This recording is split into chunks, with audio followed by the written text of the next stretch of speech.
오늘 하나님 말씀은 베드로전서 3장 13절에서 17절까지 말씀이 되겠습니다. 13절 또 너희가 열심으로 선을 행하면 누가 너희를 해하리요? 그러나 의를 위하여 고난을 받으면 복 있는 자니 그들이 두려워하는 것을 두려워하지 말며 근심하지 말고 너희 마음에 그리스도를 주로 삼아 거룩하게 하고 너희 속에 있는 소망에 관한 이유를 묻는 자에게는 대답할 것을 항상 준비하되 온유와 두려움으로 하고 선한 양심을 가지라. 이는 그리스도 안에 있는 너희의 선행을 욕하는 자들로 그 비방하는 일의 부끄러움을 당하게 하려 함이라. 선을 행함으로 고난받는 것이 하나님의 뜻일진데 악을 행함으로 고난받는 것보다 나으니라. 아멘. 우리나라에서 바보 의사라는 별명이 붙은 의사가 두 사람이 있습니다. 의사인 의사인데 어쩌면 그렇게 바보 같냐 하는 겁니다. 그래서 별명이 바보 의사입니다. 그 중에 한 사람은 고 장기려 박사입니다. 그분이 부산의 고신대학병원 원장으로 있었을 때에 병원비가 없어서 치료가 끝나는데 퇴원을 할 수 없는 농부가 한 사람이 있었습니다. 생각도 못하니 농부가 급기야 장기려 박사에게 이 사실을 고백을 했습니다. 원장님, 제가 모자라는 입원비는 돈을 벌어서 갚겠다고 해도 도무지 사람들이 믿어주지를 않습니다. 이제 곧 내가 모내기를 해야 되는데 제가 없으면 농사를 지을 수가 없거든요. 이 얘기를 들은 장기려 박사는 그래요. 밤에 몰래 뒷문을 열어놓을 테니까 그리로 도망을 가시오. 이거 얼마 안 되지만 이건 차비요. 열심히 사세요. 다음날 원장님 큰일 났습니다. 106호실 환자가 간밤에 사라졌습니다. 원장이 다 나은 사람이 병원에 있으면 뭐 하겠어? 알다시피 지금 농사철이 아니에요. 농부는 밭에 있어야지 병원에 있으면 되겠어. 그래서 내가 뒷문을 열어줬어. 밤에 도망가라고. 예, 원장님이 도망가라고 뒷문을 열어놓았다고요? 정말 그는 바보 같은 의사였습니다. 영양실조로 임원하고 있는 환자에게 이 사람에게 2마리 닭값을 좀 내주시오. 고 장기려 박사는 본래 김일성 의과대학 외과의사였습니다. 그는 6.25 때에 대학병원과 야전병원에서 부상자들을 치료하고 있었습니다. 그런데 그해 12월 중공군이 개입하면서 국군은 평양을 철수하면서 이 장기려 박사를 남으로 데려오기 위해서 야전병원 환자 수송용 이 버스에 타게 했습니다. 이것이 가족과의 긴 이별이 될 줄은 정말 꿈에도 생각을 못했습니다. 그는 부산에서 피난 생활을 하면서 의사 생활을 했습니다. 제가 신학교를 다닐 때 이분의 채플 시간에 와서 북에 있는 아내에게 보내는 수신자 없는 편지를 읽어줄 때에 참 마음이 아팠습니다. 그는 평생을 정말 바보 같은 의사로 살았습니다. 또 한 사람, 그 청년 바보 의사라는 책이 있습니다. 그의 주인공은 바로 안수연이라는 의사입니다. 그는 이제 막 의사로서 자리를 잡아가고 있는 아주 젊은 의사였습니다. 나이는 33살. 그런데 유행성 출혈열에 감염이 돼서 별세를 했습니다. 그 교회에서 장로임의 권사인 그의 부모님은 하나님 앞에 수천 번, 수백 번 질문을 했습니다. 하나님이요, 당신은 당신의 아들 예수 그리스도를 33살에 이 땅에 보내셔서 죽게 하심으로 우리를 구원해 주셨는데 우리 아들 33살 이렇게 젊은 나이에 우리 아들을 데려가신 이유는 어디에 있습니까? 정말 이렇게 꼭 33살에 데려가야 하십니까? 우리 수연이를 다시 살리실 수 있는 비결은 없었습니까? 그의 부모는 수천 번, 수백 번 하나님 앞에 이렇게 질문을 드렸습니다. 33살의 한 젊은 의사가 별세를 했을 때 4,000명의 장례식에 참석을 해서 애도를 표현했습니다. 의사, 간호사, 병원 직원들, 교회 선후배들, 군인들, 병원 청소하시는 분, 식당 아줌마, 그리고 매점 앞에서 구두를 닦는 등등 이런 분들이 참석을 했어요. 도대체 그가 어떻게 삶을 살았기에 그렇게 많은 사람들이 찾아와서 이 안수연의 장례식에 참석했느냐 하는 겁니다. 그는 의학 분협 사태로 전국의 의사들이 파업을 할 때 홀로 병원에 남아서 환자들을 지켰습니다. 한두 시간을 눈을 겨우 붙이고 라면 한 끼를 때우면서 그렇게 환자들을 돌보았다는 겁니다. 사람들에게, 환자들에게 잘 보이기 위해서도 아니었습니다. 의사 세계는 위계 질서가 확실합니다. 자칫 잘못하면 불이익이 생길 수도 있는 행동이었어요. 그러나 그는 주님이 가르쳐 주신 대로, 말씀대로 자기 소명에 충실했습니다. 그는 의사로서, 주는 의사로 정말 바보같이 살았어요. 내가 손해를 보는 한이 있더라도 저 환자가 유익이 된다면 마땅히 그 길을 기꺼이 그렇게 선택을 했다는 겁니다. 이유는 하나, 하나님이 계시기 때문에, 하나님이 살아계시기 때문이었습니다. 세상의 기준으로 보면 이 사람들은 정말 이상한 사람들이었어요. 세상의 기준으로 보면 참 이상한 사람들, 이상한 사람들이 바로 우리 그리스도인들입니다. 그런가 하면은 이 이상한 사람들은 선을 행하면서 동시에 고난도 받는 그러한 일을 당했습니다. 그래도 선을 행한다면 칭찬을 듣고 상을 받아야 옳지 않습니까? 좋은 평가를 받고 존경을 받고 사람들로부터 인정을 받아야 하지 않겠습니까? 그런데 선을 행하고 있는데 고난을 당한다는 것은 말이 안 되는 겁니다. 사람들은 바로 이런 단계에서 많은 시험을 당합니다. 그리고 넘어지기 십상입니다.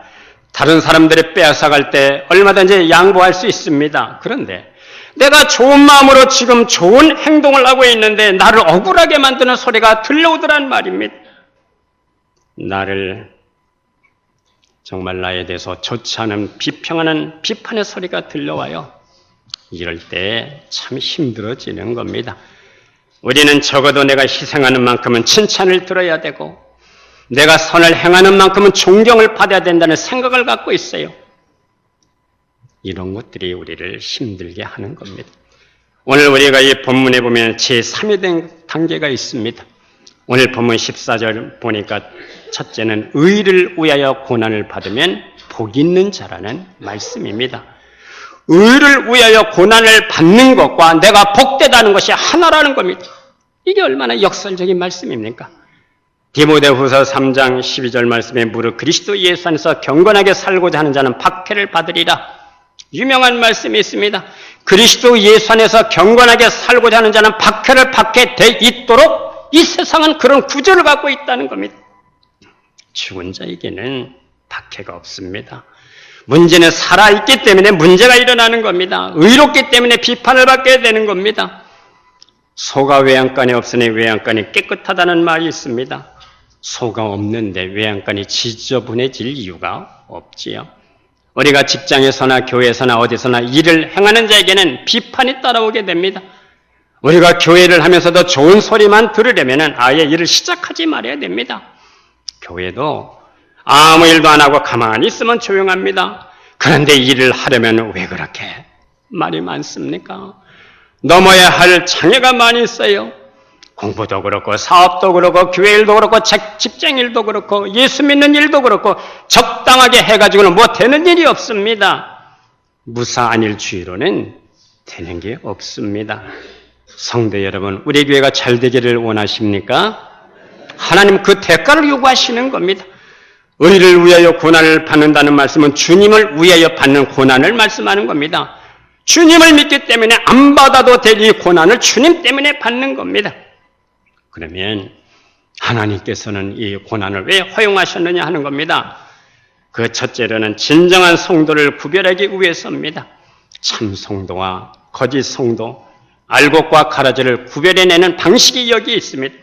그리고 두 번째는 그리스도인의 고난은 성품 훈련입니다. 그리스도를 닮아가는 인격 훈련입니다. 우리가 로마서 5장 3절 말씀에 환난은 인내를 낳고 인내는 연단은 소망을 낳는다는 말씀이 있어요. 연단을 통해서 깎을 것을 깎게 하시고 버릴 것을 버리게 만들어 주시고 그래서 우리 교회의 유익한 일꾼으로 하나님 나라를 위해서 만들게 하시는 그런 역사가 여기에 있습니다. 서양 속담에 흐르는 시냇물에서 돌들을 치워버리면 시냇물은 소리를 내지 않는다는 말씀이 있습니다. 돌들이 있기 때문에 이 시냇물이 아주 청하게 들려지는 겁니다. 돌들이 있기 때문에 소리를 내는 겁니다. 우리가 고난이 있어서 하나님을 바라보는 것이고 고난 때문에 하나님을 찬송하고 갈망하며 하나님을 향해서 우리가 더욱 다름질하는 겁니다. 시편 기자는 이것을 경험을 하고 고백을 합니다. 시편 119편 67절 71절에 보면 고난 당하기 전에 내가 그릇 행하였더니 이제는 주의 말씀을 지키나이다. 고난 당한 것이 내게 유익이라. 이로 인하여 내가 주의 율례를 배우게 되었나이다. 예수님이 말씀하신 팔복에서도 마음이 가난한 자는 복이 있나니 천국이 저희 것이며 애통하는 자는 복이 있나니 그들의 위로를 받을 것이며 이렇게 천국에 대해서 말씀을 하시다 마지막에 가서 5장 11절에 보면은 나로 말미암아 너희를 욕하고 박해하고 거짓으로 너희를 거스려 모든 악한 말을 할 때는 너희에게 복이 있나니 기뻐하고 즐거워하라. 하늘에서 너희의 상이 큽니다. 이 세상에 고난받는 것을 기뻐하고 즐거워할 사람이 어디 있겠습니까? 그런데 고난받는 것을 기뻐하고 즐거워해. 이게 정신 나간 말씀이 아닙니까? 이거 보통 정신 나간 말씀이 아닙니다. 그런데 초대교회 성도들은 정말 정신 나간 사람같이 그렇게 살았어요. 성령이 충만해지고 보니까 새술에 취했다는 소리를 들어요. 예수님도 정신병자 취급을 받았습니다. 성령 사역을 귀신을 쫓았더니 귀신이 들렸다고 비난합니다. 스데반은 돌에 맞아 죽으면서 천사의 얼굴로 죽었어요. 억울하게 돌에 맞아 죽는데 어떻게 천사의 얼굴로 죽을 수가 있느냐는 겁니다. 이거 정말 이상한 사람들입니다. 이렇게 이상한 사람들의 별명이 바로 그리스도인들입니다. 우리가 히브리서 11장 3절에 보면은 하나님을 믿는 이 그리스도인들을 가리켜서 외국인과 나그네라고 말씀합니다. 외국인이라고 하는 말은 크세노의 아주 낯선 사람, 그 본토 사람들에게 경멸의 대상이 되는 사람들, 아주 이상하게 보여지는 사람들입니다. 또 나그네라고 하는 말은 파라피데모스 임시로 거주하는 자, 그런 뜻입니다. 외국인과 나그네라고 하는 이 의미는 가치관이 달라요. 안 통해. 언어, 풍습, 문화가 달라요. 그래서 커뮤니케이션이 안 되는 겁니다. 인도에 갔더니 인도 사람의 밥을 저는 정말 못 먹겠어. 먹긴 먹는 척을 했는데 정말 힘들어. 왜? 나는 그 향 때문에 못 견디겠어. 향. 인천에서 인도 벵갈루루로 직접 가는 비행기가 없어서 홍콩에서 이제 비행기를 갈아타는데 비행기 안에서 이제 점심을 줍니다. 스튜어디스 아가씨가 이제 사람을 보고 인도 사람이면 인도 음식을 줍니다. 그리고 외국 사람이면 또 다른 음식을 줍니다. 바로 내 옆에 인도 아주머니가 앉았는데요. 인도 음식은 손으로 이렇게 비벼서 먹습니다. 비벼서 오른손으로 먹는데 그 향 때문에 나는 옆에서 막 속이 미싱미싱거려요. 막 머리가 막 지근지근 아플 지경입니다. 그래서 그 다음에 인도 갈 때는 펜자를 준비해가지고 갔습니다. 그래서 인도에서는 선교사님이 만들어주시는 이 한국 음식을 싸가지고 다녔습니다. 벵갈루루는 관광지역이 아니기 때문에 한국 음식점이 없다고 합니다. 하나 딱이 있는데 2시간을 차 타고 나가야 된대요. 그래서 한국 음식을 이제 선교사님이 집에서 해주셔서 싸가지고 다녔습니다. 운전하는 인도 청년에게 우리 한국 음식을 주면서 같이 먹자 했더니 자기는 한국 음식을 못 먹는답니다. 왜? 먹는 풍습이 달라요. 문화가 달라요. 안 통합니다. 우리 예수 믿는 사람들이 좋아하는 것을 세상 사람들은 좋아하지 않습니다. 이상하게 여깁니다. 세상 사람들이 죽어라고 따라다니는 것을 우리는 그것을 죄로 여깁니다. 인도에서 제일 힘든 것들은 먹는 건 안 먹으면 되는데 이 화장실에 가니까 화장지가 없는 거예요. 대충 그냥 오른손으로 해야 된대요. 나는 이게 너무 힘들더라고. 두 번째 갈 때는 아주 화장지를 얼마나 많이 준비해가지고 갔는지 몰라요. 습관이 달라요. 안 통합니다. 영적 문화가 안 통합니다. 안 통하니 답답할 수밖에 없는 거예요. 성도 여러분, 안 통하는 이 세상에, 인정해 주지 않는 이 세상에, 인정해 주지 않는 이 세상에 대해서 미련을 버리시기를 바랍니다. 우리는 하나님의 약속을 믿고 기뻐하는 사람들입니다. 그 약속은 하늘의 영광이고 바로 하늘의 상급입니다. 우리가 로마서 8장 18절 말씀에 생각한데 현재의 고난은 장차 우리에게 나타날 영광과 좋게 비교할 수 없도다. 지금 나타나는 이 현세적인 영광과 좋게 비교할 수 없는 그 영광을 바라보면서 살아가는 사람들이 바로 하나님 나라의 그리스도인들입니다. 그 영광은 새 하늘의 영광이요 새 땅의 영광입니다. 이것을 바라보고 오늘 현실을 극복하면서 살아갈 수 있기를 주의 이름으로 축복합니다. 오늘 이제 두 번째 15절 말씀에 보니까 너희 마음에 그리스도를 주로 삼아 거룩하게 하라 하는 말씀입니다. 그리스도인의 정체성이 무엇입니까? 그것은 거룩입니다. 거룩이라고 하는 말은 하기로서 구별됐다는 뜻입니다. 하나님은 섞는 것을 별로 그렇게 좋지 않게 생각하셨어요. 우리가 신명기 22장 9절에서 11절에 보면은 포도원에 두 종자를 섞어 뿌리지 말라. 소와 나귀를 함께 결의하지 마. 양털과 배실로 섞어 짜지 마라. 하나님은 섞는 것을 좋아하지 아니하셨습니다. 신약에서는 이것을 영적으로 해석을 합니다. 고린도후서 6장 15절 16절 말씀에 그리스도와 벨리알이 어찌 좋아하며 하나님의 성전과 우상이 어찌 일치가 되리요. 하나님은 구별된 하나님이시 거룩하신 하나님입니다. 우리 가정에서도 우리 존경하는 부모님을 우리가 밥을 풀 때 먼저 푸지 않습니까? 공경하는 마음으로 구별해서 드리는 겁니다. 그리고 거룩은 깨끗하고 그리고 성결한 겁니다.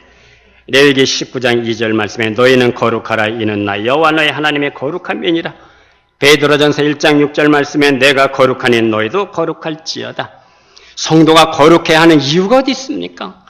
그것은 구원받은 백성이기 때문에 우리는 성전으로 하나님 앞에 부름을 받았습니다. 고린도전서 3장 16절 말씀에 너희가 하나님의 성전인 것과 하나님의 성령이 너희 안에 계시는 것을 너희가 알지 못하느냐? 우리는 성전으로 부름을 받은 사람입니다. 하나님의 성전은 거룩합니다. 성령이 거룩합니다. 성령 받은 사람은 그래서 우리가 구별되게 거룩해져야 된다는 겁니다. 그리고 또 하나 거룩하게 살아야 할 이유가 있다면 심판이 있기 때문입니다. 예수님은 초림자로 이 땅에 오셨을 때 구원자로 오셨습니다. 이제 다시 오실 때는 심판자로 오시는 겁니다. 영생을 얻을 자와 영벌을 얻을 자를 구별할 것입니다.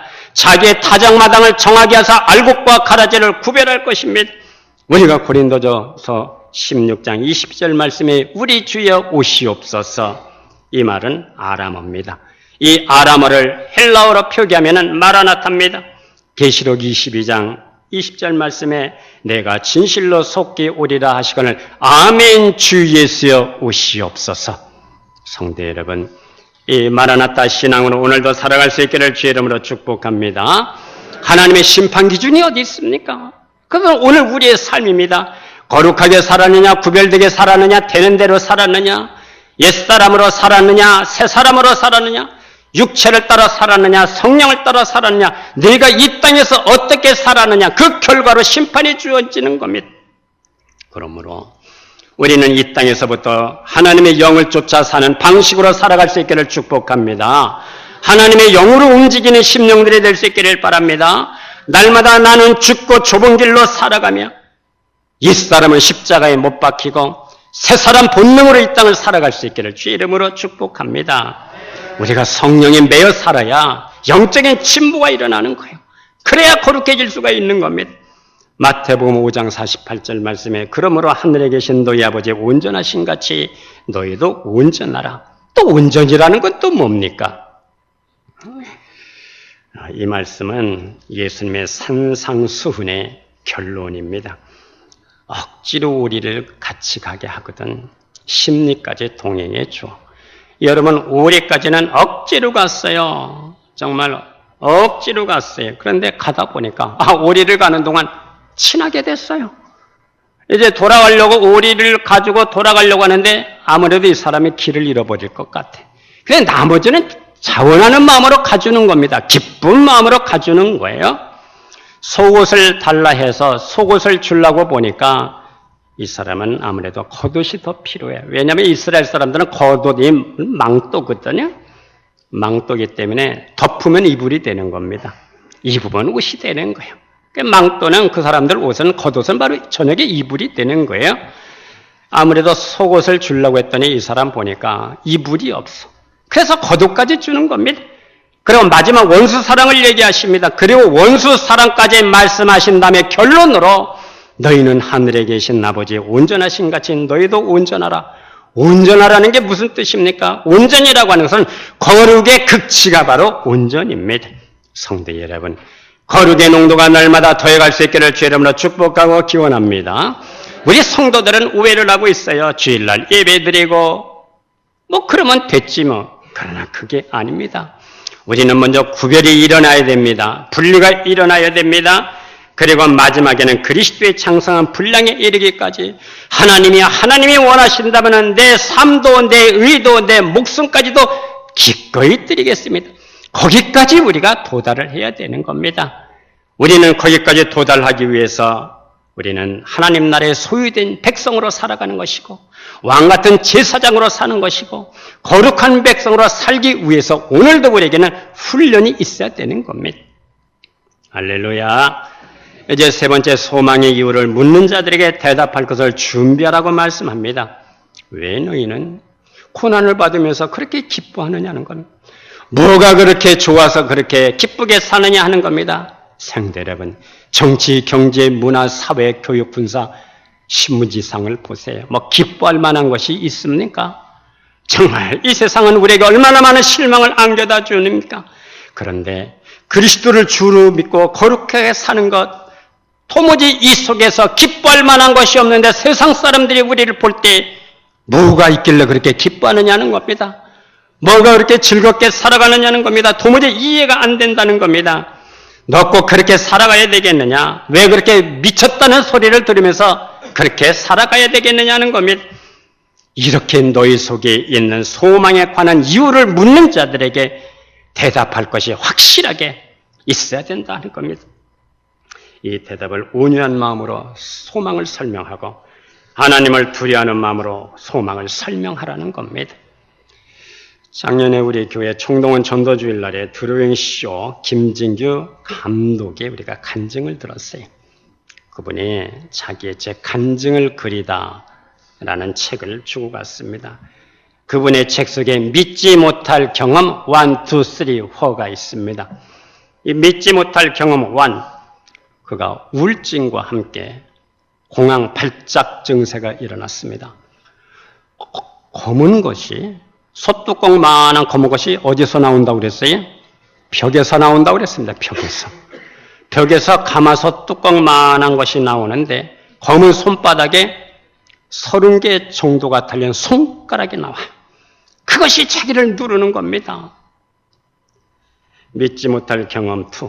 매일매일 찾아오는 이 공포의 이 공포의 손에서 벗어날 길이 없었어요. 너무나 두려워해서 집으로 들어가 이불을 뒤집어 쓰고 몇 시간을 떨었습니다. 땀이 말할 수 없을 정도로 범벅이 됩니다. 그때 그가 외친 것이 누나 나를 좀 살려줘.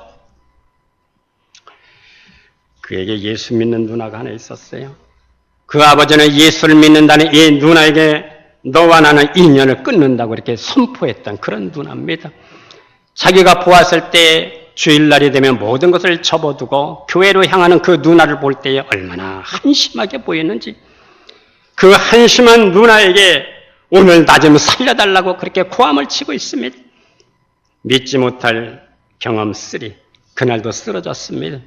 그런데 어린 시절 중학교, 고등학교, 대학교, 졸업 후 군대 시절이 영화 필름처럼 자기 앞에서 돌아가는데 그렇게 자기가 많은 죄를 지었더라는 겁니다.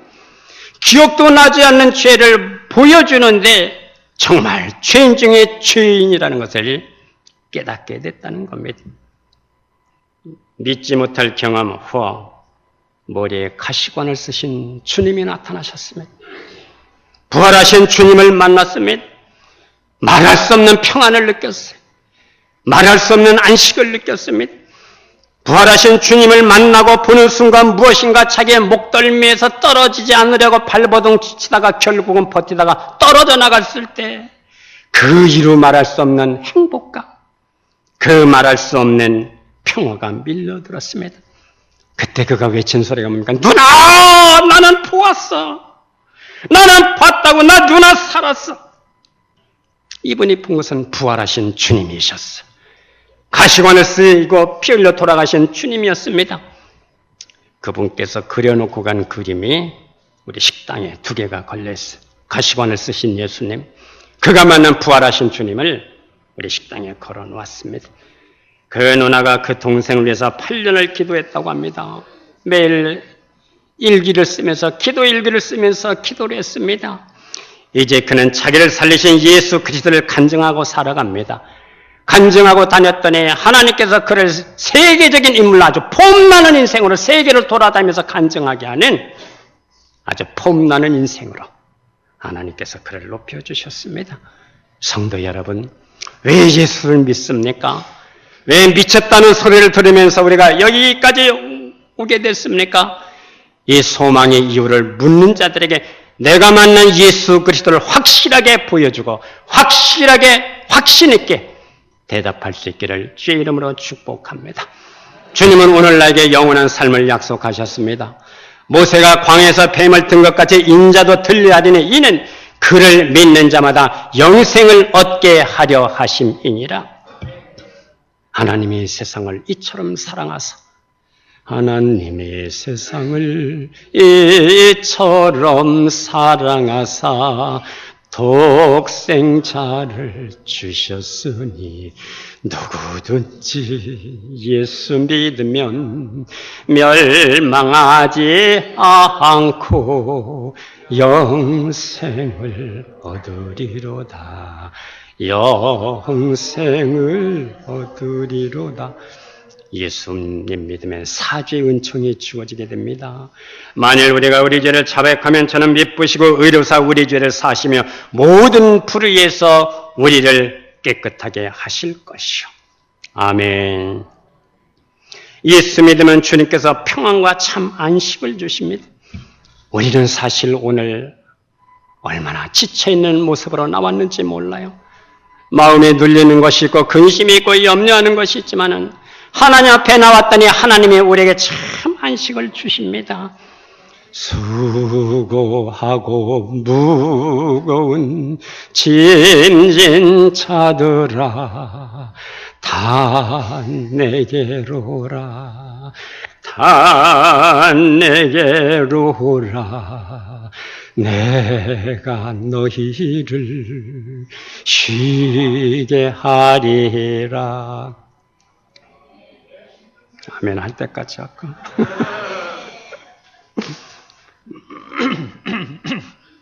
아마 20년 전 일인 것 같습니다. 이현중 장로님이 이제 시무 장로님으로 시무하실 때에 하루는 대표 기도를 이렇게 하셨어요. 그게 참 지금도 기억에 남습니다. 이제 저를 위해서 이제 기도하시는 겁니다. 대표 기도 때. 하나님, 우리 목사님의 몸은 쇠몽댕이로 된 것이 아니기 때문에 여러분, 우리 몸은 쇠몽댕이로 된 게 아닙니다. 다 지칠 수가 있습니다. 피곤할 수가 있습니다. 오늘 이 시간 우리에게 참 안식이 주어질 수 있기를 주의 이름으로 축복합니다. 수고하고 무거운 우리 찬양대 짐진 자들 다 내게로 오라. 다 내게로 오라. 내가 너희를 쉬게 하리라. 그분을 믿으면 그분이 우리를 지켜주십니다. 내가 의로운 오른손으로 너를 지켜줄게. 전능하신 손으로 너를 붙들어줄게. 할렐루야. 예수 믿으면 천국 시민이 됩니다. 참 기쁨을 너에게 주십니다. 예수 믿고 우리가 하나님 앞에 구하면 제한 없이 우리 하나님이 주십니다. 주님께서 우리를 위로해 주십니다. 병도 고쳐주십니다. 믿음의 기도는 병든 자를 구원하려니 주께서 저를 일으키시리라. 우리가 왜 예수를 믿는지, 왜 피곤하지만 그분을 따라가는지, 왜 넓은 길을 놔두고 왜 좁은 길을 걸어가는지, 왜 우리가 십자가의 삶을 살아가야 되는지, 왜 십자가와 부활을 증거해야 되는지 분명하고 확신에 찬 말씀으로 이 대답을 할 수 있기를 주의 이름으로 축복하고 그리스도를 전하는 삶이 될 수 있기를 기원합니다. 기도하겠습니다. 하나님 아버지, 의를 위하여 고난을 받으면 복 있는 자라고 말씀을 하셨습니다. 너의 마음에 그리스도를 주로 삼아 구별되고 거룩하게 살아라 말씀하십니다. 오늘 우리에게 소망의 이유를 묻는 자들에게 내가 만난 예수 그리스도를 확신 있게 정확하게 대답하고 확증하는 우리의 모든 삶이 되게 하여 주시옵소서. 예수님의 이름으로 기도드리옵나이다. 아멘.